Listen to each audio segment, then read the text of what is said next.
दैनिक बुलंदसेना TV बुलंदसेना number 1 मध्ये आपलं स्वागत आहे। टीव्ही बुलंदसेना नंबर 1 ला महत्त्वाची बातमी। जालना लोकसभेचे नेते संतोष कोल्हे काढणार सायकल मोर्चा। मुख्यमंत्री देवेंद्र फडणवीस यांच्या विरोधात पीएम नरेंद्र मोदी साहेबांच्या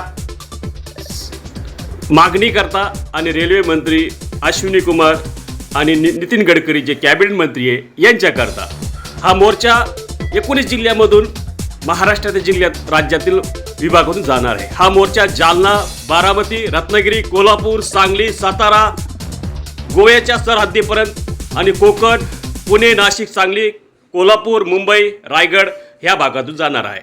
यासोबत जालना, संभाजीनगर, नगर, नाशिक, जळगाव, धुळे ह्या भागातसुद्धा मोर्चे धडकणार आहे। याशिवाय सोलापूर, कोल्हापूर, सांगली येथे पण या मोर्चाच्या सभा होण्याची शक्यता आहे। विरोधी पक्षनेते अंबादास दानवे आता काय भूमिका घेतात हे पण कळणारच आहे, कारण या विषयावरती विरोधी पक्षनेते असताना संतोष कोल्हे यांनी त्यांना अगोदरच या विषयावरती बरंचसं मार्गदर्शन केलं होतं।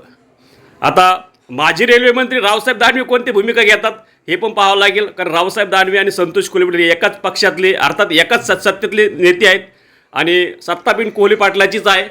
आणि विशेष करून मुख्यमंत्री देवेंद्र फडणवीस आणि एकनाथ शिंदे यांची आता या मोर्चात कोणती होणार का